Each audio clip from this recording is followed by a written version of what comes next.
Neste ano de 2025, celebramos os 10 anos da Laudato Si, publicada pelo Papa Francisco em 2015. E no mês de novembro celebraremos em Belém do Pará a COP30. Por isso, queremos, neste ano jubilar, organizar a esperança no cuidado com a casa comum. Atentos aos desafios e na busca de respostas eficazes para diminuir os impactos das mudanças climáticas em curso e dispostos à verdadeira e necessária conversão ecológica. Para conversar sobre este tema, eu recebo aqui no estúdio Gabriela Consolaro, franciscana secular, integrante da Articulação Brasileira pela Economia de Francisco e Clara, doutoranda e mestra em Direitos Humanos, advogada popular e pesquisadora em conflitos socioambientais. Gabriela, muito bem-vinda ao Igreja Sinodal, uma alegria contar com a sua participação aqui. Muito obrigada pelo convite, Marcos Túlio. Eu que agradeço, é uma verdadeira alegria estar com você e com o Padre Dário neste dia. Obrigado. E conectado com a gente está o Padre Dário Bossi, já está aqui com a gente na tela. Ele é missionário comboniano, assessor da Rede Eclesial Panamazônica e assessor da Comissão Episcopal para a Ação Sócio-Transformadora da CNBB. Também está aí muito envolvido neste caminho da Igreja rumo à COP30. Padre Dário, uma alegria contar com a sua participação aqui. Seja bem-vindo também. Olá, Marcos Túlio. Olá, Gabriela. Uma honra e um prazer estar com vocês. Obrigado. Gabriela, vamos iniciar esse papo aqui, né? Falar de cuidado com a casa comum. Nestes nossos tempos, a gente não está falando só de teoria, não está falando só de pesquisa, mas todo mundo está sentindo na pele os efeitos dessas mudanças. A nossa casa comum está gritando. Para você que pesquisa isso, quais que são os impactos, os desafios maiores para o trabalho hoje? Bom, como você disse, a gente vive esse momento de eventos extremos, né? Os eventos extremos que causam a seca no Amazonas, as enchentes no Rio Grande do Sul, as altas e as baixas temperaturas fora do tempo que a gente está acostumado, né? E tudo isso, além desse impacto que é sentido na pele, socialmente, coletivamente, mas também individualmente, em cada uma das casas, das famílias, nós também temos o grande desafio, primeiro, de uma alfabetização socioambiental e climática, ensinar conceitos, ensinar expressões, como que a gente trabalha isso, como que a gente entende esse mundo complexo, né? E muitas vezes estão afastados da nossa realidade.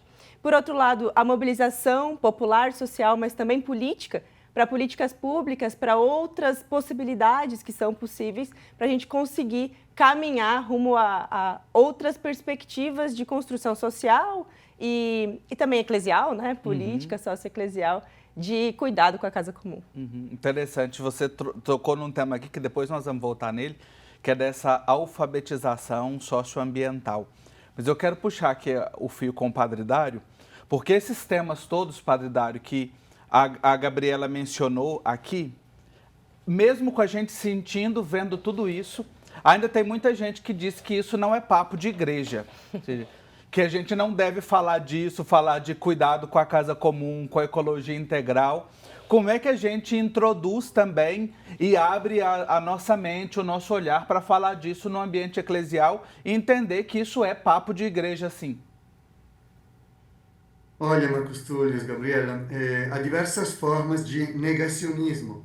Há um negacionismo dos políticos, que é conduzido por interesse, pela necessidade de garantir o poder e de deixar aberto o canal ao grande capital e aos investimentos das empresas, mas há um negacionismo religioso também. E esse negacionismo, às vezes, é conduzido também por interesses, por proteger um modelo de igreja que não se indisponha com determinados poderes. Outras vezes é conduzido por manipulação. Há uma forte manipulação da fé na direção da despersonalização, do desligamento da realidade, de uma relação individual com Deus, de uma fé que seja confortável e que me deixe quieto em meu canto e que não sinta o desafio de enfrentar, de fato, a realidade. Agora, a revelação bíblica, o magistério da igreja, a história da nossa caminhada cristã mostra com extrema evidência quanto esse tema do cuidado social e ambiental é central na missão dos cristãos e das cristãs. Por isso, sigamos afirmando, comprometidos e comprometidas nessa direção, porque esse é um dos corações de nossa fé. Uhum. Gabriela, eu falei que iria tocar com você esse tema de alfabetização, porque a gente está buscando dialogar e encontrar caminhos numa perspectiva de esperança. Isso me parece que é um facho de esperança para a gente olhar para essa realidade que às vezes é tão desoladora. Como é que a gente introduz, como é que a gente aprende ou se alfabetiza nesta gramática do nosso tempo? Uhum. Eu acho que a grande resposta para isso, Marcos Túlio, é a educação popular. Nós, enquanto igreja que pisa no Brasil, na América Latina, com esse histórico tão bonito de construção que vem do povo, nós temos essa ferramenta maravilhosa que é aprender a dizer as coisas complexas de uma maneira simples. Essa ferramenta, ela é essencial nesse caminho. A gente chega nas comunidades enquanto igreja. A igreja, com essa capilaridade que tem, com esse jeito de transformar os assuntos complexos nas campanhas da fraternidade, nos documentos papais, ela também pode, está sendo, né, graças a Deus, Laudato Si, está sendo uma ferramenta muito bonita de conseguir chegar na vida do povo. Tem senhoras, né, tem pessoas, tem jovens que, nos interiores e rincões desse Brasil, que a igreja é o momento em que aprendem, de alguma forma. Uhum. Podem aprender a como lidar com os seus problemas da vida, podem aprender a como trabalhar com a sua família e podem aprender a como lidar com a crise climática. Não numa perspectiva do que a gente chama de ansiedade climática, né? Mas de esperança sinodal, justamente, de construir que a angústia que nos causa todos esses eventos extremos seja mobilizadora, seja impulsionadora de outros mundos que são possíveis. E um outro elemento, né, a mística que a gente carrega. A nossa fé é uma mística que move. Então, dentro do contexto ambientalista, dos ambientalistas, das organizações, às vezes a gente vê um grande sentido de catástrofe. Nós, enquanto igreja, enquanto povo de Deus que está em movimento, nós podemos oferecer a esperança, justamente. A fé que alimenta essas batalhas e não deixa a gente esmurecer, né? Eu acho que a educação popular e a nossa mística são grandes ferramentas que nós podemos aportar ao mundo, inclusive, na construção de outros paradigmas ecológicos. Uhum. Que bonito ouvir isso e acho que aquece o nosso coração, né, Padre Dário? Eu ouvi a Gabriela falando aqui também com tanta convicção a partir da sua experiência. E aí, para a gente já caminhando para o encerramento desse bloco, Padre Dário, eu mencionei no início que nós estamos celebrando os 10 anos da Laudato Si, né? Foi publicada em 2015 pelo Papa Francisco, que infelizmente nos deixou neste ano, em abril deste ano. Quais são os principais legados do Papa Francisco, né? A Laudato Si é um marco, mas que a gente pode olhar neste caminho para esperançar o nosso horizonte. Olha, eu acho que o Papa Francisco conseguiu dialogar com o mundo. Foi uma pessoa que chamou a cooperação frente a esses desafios de que estamos falando, todas as pessoas do planeta. Inclusive, a Laudato Si se abre assim, né? Para todas as pessoas desse planeta. Quer dizer, um Papa que quer dialogar com outras religiões, com o mundo político, com o mundo da cultura, da ciência, com as juventudes, com a economia, chamando, como diz a Gabriela, a um compromisso comum que nasce da inquietude e da angústia. O Papa Francisco conseguiu nos dar um caminho de esperança exatamente nessa lógica do mutirão. Ele disse, ainda é possível, mas este é o tempo, mais tarde será tarde demais. Então, eu acho que precisamos reconhecer do Papa Francisco a capacidade de despertar o mundo e de se pôr no planeta como uma das poucas figuras com a autoridade moral e a capacidade convocatória, que hoje é essencial, porque há determinados problemas no mundo, como a guerra, a fome, o enfrentamento das mudanças climáticas, que devemos saber enfrentar de modo global, com uma visão multilateral, que hoje está se perdendo por fechamento de cada país em si mesmo e por uma ausência de grandes lideranças que nos conduzam. O Papa Francisco tem sido isso, temos que reconhecer o seu legado, esperar que também o Papa Leão siga nessa trilha e também, como comunidades cristãs, assumir o compromisso que ele despertou em nós. É isso, vamos seguir aí firmes, fortes, com esperança no olhar, no horizonte, no coração, para organizar a esperança no cuidado com a casa comum. Este é o tema que a gente está dialogando no programa de hoje, aqui sendo iluminados pelas reflexões da Gabriela Consolaro, do Padre Dário Bossi, que estão conectados comigo. E eu quero convidar você que quer rever os temas que a gente tem tratado aqui no nosso programa, basta você procurar no YouTube, @Igreja Sinodal, estão todos os programas, todas as nossas temporadas que a gente tem trabalhado aqui no nosso programa, pensando uma igreja verdadeiramente sinodal e os temas que fazem parte, que entram no nosso caminho. Para a gente ser igreja de fato e para caminhar junto, nós temos que falar da ecologia integral, do cuidado com a casa comum, desse cuidado com todos e todas no nosso planeta. Continue conosco, nós vamos para um rápido intervalo e voltamos já já para continuar essa conversa sobre o cuidado com a nossa casa comum. Estamos de volta com a Igreja Sinodal. Nosso tema de hoje, nessa perspectiva do ano jubilar, é organizar a esperança, o cuidado com a casa comum. Estão conosco a Gabriela Consolaro, aqui comigo no estúdio, e o Padre Dário Bossi, que está conectado com a gente. Gabriela, vamos retomar aqui, nós terminamos o bloco, o Padre Dário fazendo aqui a memória bonita e agradecida do Papa Francisco, e achei interessante que ele colocou aqui como uma liderança moral para este nosso tempo, e que é tão carente de lideranças com essa envergadura como teve o Papa Francisco. A gente mencionou, você tocou no primeiro bloco, nessa necessidade da alfabetização, de tratar esses temas, que também nos ajudam a crescer como lideranças para hoje, lideranças morais. Como é que a gente traduz? Falamos da igreja, mas pensar isso nas nossas comunidades, sei também da sua trajetória, aí ligada às comunidades, às experiências muito concretas. Nas comunidades, meu amigo, a vida floresce.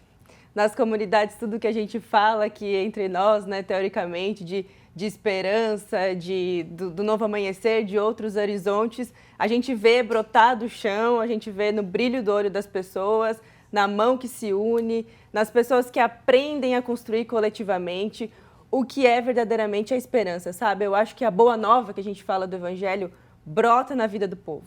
Isso é a coisa mais bonita de se ver.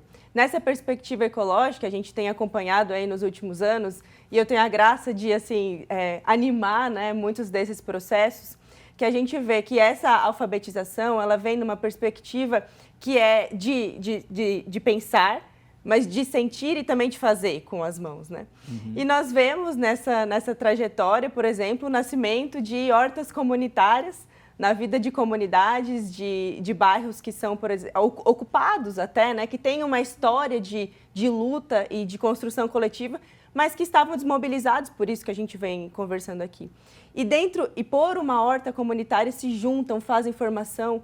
A gente tem essa experiência da horta comunitária em Manaus, com a Casa Amazônica de Francisco e Clara, mas também temos outras, como em Santos, que faz esse mesmo movimento em torno de uma feira para economias solidárias. Em Campinas, a gente tem uma belíssima movimentação, né, que você vai trabalhar aqui em outros momentos, mas que também se direciona à população em situação de rua, a dar comida a quem tem fome, sabe? Então, esse movimento que nasce do Papa Francisco vem nos abrir os olhos para outras possibilidades. A gente fala aqui de organizar a esperança, isso é organizar a esperança, né? Nessa alfabetização que é formativa, educativa, mas também que é prática, que é de mãos, né? E não só de cabeça, e envolve o coração, dessa metodologia que a gente sabe que é do Papa Francisco. Tudo isso, no meu sentir aqui muito particular, faz inflamar aquilo que a gente lê na Laudato Si, aquilo que a gente esperança quando olha para eventos como a COP30, né? São essas centelhas, né? Esses exemplos de vida que brota que nos fazem acreditar nessa possibilidade de um outro pacto ecossocial, de um outro mundo em que a casa comum seja verdadeiramente cuidada e amada por nós. Você traz aqui muito bonita essa forma que o Papa Francisco nos ajudou a pensar a educação e a pensar as mudanças, né? Usando a cabeça, o coração e as mãos, né? O pensar, o sentir e o agir. E pensando, Padre Dário, nessa perspectiva, a gente aí tem trilhado junto a alguns caminhos de trabalho, pensando numa perspectiva de esperança. Como é que a COP30 pode ser um sinal de esperança e o que a Igreja no Brasil tem trabalhado, tem feito, tem dito para que esse caminho e para que este momento seja realmente de esperança para nós? Olha, Marcos Túlio, eu acrescentaria a cabeça, coração, as mãos, exatamente uma outra dimensão do corpo que tem tudo a ver com a COP30, que são os pés. COP30 sem territórios não faz sentido. Seria um encontro, sabe, dos grandes poderosos que há 30 anos se reúnem para tentar enfrentar a questão climática, sendo que as decisões deles não se cumprem e, ao contrário, acabam piorando no contexto atual. Agora, o que muda, e nós estamos profundamente convencidos disso, é que a história do clima se muda a partir dos territórios, lá onde pisam os nossos pés, né? É por isso que a Igreja escolheu, claro, estar presente na COP30 em Belém. Estaremos na Zona Azul, onde os tomadores de decisão estarão debatendo. Estivemos dialogando, interagindo nos momentos mais fortes, preparatórios, em outras conferências anteriores. Mas, sobretudo, estamos mobilizando, articulando, debatendo, fazendo educação popular, como diz muito bem a Gabriela, nesses meses preparatórios. Já fizemos 4 pré-conferências, ainda teremos uma 5ª pré-conferência territorial. Elas estão se multiplicando também e estão, com isso, mostrando que a Igreja é aliada dos povos em seus territórios, periferias urbanas, quilombos, povos indígenas, pescadores, agricultores, familiares, quando os povos começam a defender seus espaços. É a partir dessa defesa que a gente, agigantando pouco a pouco, agregando, entrelaçando redes, pode de verdade fazer a diferença. É isso que a Igreja acredita, é a Igreja multiescalar, que está presente lá na ponta e que está também com a autoridade moral, como o Papa Francisco fez, para representar toda essa presença capilar que temos no mundo. Que maravilha! Vamos juntos aí seguindo neste caminho, acompanhando, né, e fortalecendo este mutirão que nós precisamos fazer para que não fique só na boca dos tomadores de decisão, mas que nós incorporemos. E partindo disso que o Padre Dário trouxe, Gabriela, para nós, como é que nós podemos, enquanto agentes de pastoral, pessoas que estão envolvidas na caminhada eclesial, inserir estes temas nos nossos cotidianos comunitários? Maravilha, meu amigo. Eu acho que nós temos muitos caminhos e eles passam não só por essa alfabetização que é mais educativa e formativa, mas também de mostrar para as pessoas que estão ao nosso redor como nós podemos viver em outra perspectiva, né? Quando a gente fala de outras economias, outras ecologias, nós estamos falando de um outro jeito de ser e de viver, que se preocupa, que cuida, que é atento, que constrói coletivamente, que não deixa ninguém para trás mesmo, né? Que ouve, que escuta com atenção, né? Que constrói a partir das ideias de todas e de todos, principalmente daqueles e daquelas que não são ouvidos nos espaços de tomada de decisão, como diz o Padre Dário, né? Então, esse caminho, primeiro, da gente mostrar como é aquele mundo que nós queremos viver, é um grande alento para as pessoas que estão à nossa volta e faz com que se multiplique essa perspectiva. E de outro lado, nós podemos e devemos inserir essas temáticas nos espaços, como você está fazendo aqui, né? Nesse espaço que é de divulgação, de multiplicação, de comunicação. Hoje, você muito bem sabe que a comunicação é uma ferramenta incrível e muito importante, né? Tanto nas redes sociais, mas principalmente nessa construção coletiva que nós temos enquanto dom, né? Enquanto igreja. Nós temos esse espaço em que a comunicação pode ser uma ferramenta. Então, além desse jeito de ser, dessa expressão comunicativa, o próprio fazer. Nós vemos, né, na caminhada da Articulação Brasileira pela Economia de Francisco e Clara, que essa experiência de multirão que o Padre Dário nos lembra, né, e nos ilumina, ela é também de aprendizado. O fazer junto ensina muito. E nós, quanto lideranças pastorais, socioeclesiais, mas também nos nossos ambientes profissionais, somos as pessoas que podem sugerir que se faça, apoiar no caminho do fazer, né? Acompanhar as pessoas que se dispõem a fazer. Experiências diversas, né? E elas podem vir do micro ao macro mesmo, elas podem ser a horta comunitária ou o tratamento adequado na sua casa, mas que reflete essa expressão macro. O Padre Dário chama de multiescalar, né? De tomada de decisão, de inserção de políticas públicas no nosso dia a dia. Mesmo que as experiências sejam no micro, que a formação seja para o macro. Aí sim, né, com essa possibilidade de novas relações, de comunicação que comunica isso que a gente quer dizer, e o fazer coletivo que ensina, acho que são caminhos muito bons para a gente construir esses novos horizontes, já que a gente está em Belo Horizonte, né? É verdade, que seja de fato horizontes belos para nós, para nossa casa comum, né? Para todas as vidas. Gente, que prosa boa, eu gostei demais. E quando, aqui no programa, a gente diz que quando a prosa é boa e quando os convidados são bons, o tempo passa rapidinho, a gente nem vê, já vai chegando a hora de ir concluindo. Quero agradecer você, Gabriela, pela participação aqui, por trazer esses exemplos bonitos e também essa paixão por este tema aqui para nós. Muito obrigado. Muito obrigada, Marcos. Para mim é uma verdadeira honra e alegria estar com duas pessoas que eu admiro, que caminham juntos aí na perspectiva sinodal e espero que continuemos assim. Que assim seja. Também agradecer ao Padre Dário essa liderança tão forte, essa voz necessária para a gente nos espaços onde ele ocupa, aí na nossa igreja, com tanta sabedoria também, com tanta lucidez. Muito obrigado, Padre Dário. Obrigado, Marcos Túlio. Obrigado a vocês da TV Horizonte, porque é muito importante, como disse a Gabriela, esse serviço à comunicação. E parabéns, Gabriela, porque nos deste uma esperança fraternal, sororal e acalentada, cheia de força e de luz. Muito obrigado. Obrigado.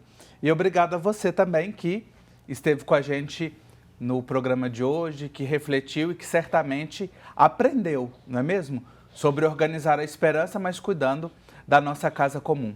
Eu espero você na semana que vem para a gente continuar essa prosa, nessa perspectiva sinodal de celebrar o Jubileu da Esperança, organizando juntos e juntas a esperança. Até lá!